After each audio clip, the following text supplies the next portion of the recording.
بسم اللہ الرحمن الرحیم۔ اے میرے صحابہ، نماز فجر کی سنتیں ادا فرمایا کرو اگرچہ تمہیں گھوڑے کچل ڈالیں۔ نماز فجر کی سنتوں کو ادا کرتے ہوئے دو چیزوں کا خاص خیال رکھے۔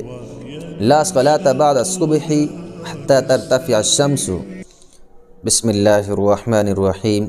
الحمد للہ رب العالمین والصلاة والسلام علی من قال الحسین منی وانا من الحسین وعلی آلہ واصحابہ فی الدارین۔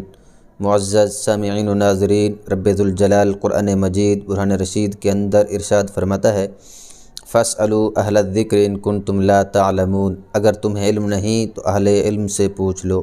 یقیناً نماز فجر کی سنن باقی تمام سنن سے افضل و اولیٰ ہیں۔ اس بات کو بخاری و مسلم شریف کے اندر متعدد مقامات پر ذکر کیا گیا ہے۔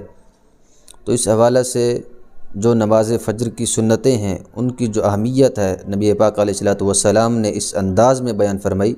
آقا کریم علیہ الصلوۃ والسلام نے فرمایا کہ اے میرے صحابہ، نماز فجر کی سنتیں ادا فرمایا کرو اگرچہ تمہیں گھوڑے کچل ڈالیں۔ اور اسی طرح دوسری حدیث رسول کے اندر ہے، نبی پاک علیہ الصلوۃ والسلام فرماتے ہیں کہ مجھے ساری کائنات سے زیادہ محبوب نماز فجر کی سنتیں ہیں۔ تو اس حوالے سے جب نماز فجر کی سنتوں کی اتنی زیادہ اہمیت ہے تو ان کو ادا کرنا چاہیے۔ تو اس سلسلہ کے اندر جو نبی پاک علیہ الصلوۃ والسلام کے فرمان کی روشنی کے اندر نماز فجر کی سنتوں کی اہمیت ہے وہ تو واضح ہو چکی ہے۔ اب بعض اوقات ایسی سچویشن بن جاتی ہے کہ بندہ نماز فجر کے ٹائم اس وقت مسجد میں انٹر ہوتا ہے جب مسجد کے اندر جماعت کھڑی ہو چکی ہوتی ہے۔ نماز فجر کی سنتوں کو ادا کرتے ہوئے دو چیزوں کا خاص خیال رکھے۔ ایک یہ کہ اس کو غالب گمان ہو کہ میں نماز فجر کی سنتیں ادا کر کے جماعت میں شامل ہو جاؤں گا، اگرچہ تشہد میں ہی کیوں نہ ہو۔ اور اسی طرح دوسری چیز یہ ہے کہ وہ مسجد میں ایسی جگہ پر سنتیں ادا کرے کہ جہاں پر جماعت کھڑی ہے اس سے تھوڑا سائڈ پہ ہو کر، یعنی مسجد کے کسی کونے میں یا مسجد کے باہر صحن کے اندر جا کر سنتیں ادا کر کے پھر جماعت میں شامل ہو۔ تو اس کا طریقہ کار یہی ہے جو فقہاء کرام نے بیان کیا ہے۔ اس کو رد المختار علی در المختار کے اندر بھی بیان کیا گیا ہے، اور متعدد کتب ہیں جس کے اندر اس مسئلے کو وضاحت سے بیان کیا گیا ہے۔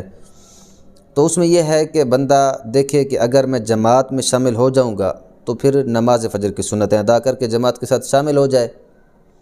اب اس پر جو دلیل ہے وہ امام ابو جعفر طحاوی شرح معانی الاثار کے اندر ذکر فرماتے ہیں۔ وہ فرماتے ہیں کہ حضرت عمر فاروق اعظم رضی اللہ تعالی عنہ ان کے صاحبزادے ایک مرتبہ مسجد کے اندر اس وقت تشریف لے جب نماز فجر قائم ہو چکی تھی، تو آپ حجرہ حضرت حفصہ رضی اللہ تعالی عنہ کے اندر تشریف لے گئے اور وہاں پر نماز فجر کی سنتیں ادا فرما کر پھر جو ہے مسجد میں جماعت کے ساتھ شامل ہو گئے۔ تو یہ جو حجرہ حضرت حفصہ رضی اللہ تعالی عنہ تھا، یہ بعین ہی مسجد کے اندر اس کا دروازہ تھا۔ جس طرح عموماً ہمارے ہاں مسجدوں کے اندر حجرے ہوتے ہیں اور ان کا دروازہ مسجد کے اندر ہی ہوتا ہے، تو یہ بھی حجرہ ایسے ہی تھا، گویا کہ یہ مسجد ہی تھا۔ اب دوسرا پہلو یہ ہے کہ جب نماز فجر سے پہلے اگر بالفرض بندہ سنتیں ادا نہیں کر سکتا تو بعد میں پھر جماعت کے بعد کیوں نہیں ادا کر سکتا؟ تو اس میں فقہاء کرام کے واضح اقوال موجود ہیں۔ وہ فرماتے ہیں کہ جب جماعت سے پہلے فجر کی سنتیں ادا نہیں کر سکا تو اب وہ اس کی سنتیں قضا ہو گئی ہیں، تو اب فجر کا ٹائم جو ہے اب اس میں کسی نماز جو نوافل ہیں جو سنتیں ہیں ان کی قضا نہیں ہے۔ تو اس سلسلہ کے اندر وہ فرماتے ہیں کہ جب سورج طلوع ہوگا تو اس کے بعد پھر وہ ادا کر سکتا ہے۔ تو اس کے اندر جو نبی پاک علیہ الصلوۃ والسلام کا فرمان موجود ہے وہ بھی آپ کے سامنے میں رکھنا چاہتا ہوں۔ نبی پاک علیہ الصلوۃ والسلام نے فرمایا، لا صلاۃ بعد الصبح حتی ترتفع الشمس، کہ صبح کی نماز کے بعد کوئی نماز نہیں ہے یہاں تک کہ سورج طلوع ہو جائے۔ اس بات کو صحیح بخاری کے اندر بیان کیا گیا ہے۔ تو آپ اندازہ لگا سکتے ہیں کہ اس حدیث پاک سے واضح ہوتا ہے کہ نماز فجر کے بعد جو ہے وہ کوئی سنتیں نہیں ہیں، اور اس کو واضح طور پر فقہاء کرام نے بیان کیا ہے۔ فتاوی رد المختار کے اندر بھی اس بات کو ذکر کیا گیا ہے، اور بھی متعدد فتاوی جات ہیں جس کے اندر اس بات کو بیان کیا گیا ہے کہ نماز فجر کے بعد جو ہے اگر جماعت سے پہلے بندہ سنتیں ادا نہیں کر سکا تو جماعت کے بعد نہیں ادا کر سکتا، کیونکہ وہ اب قضا ہو چکی ہے۔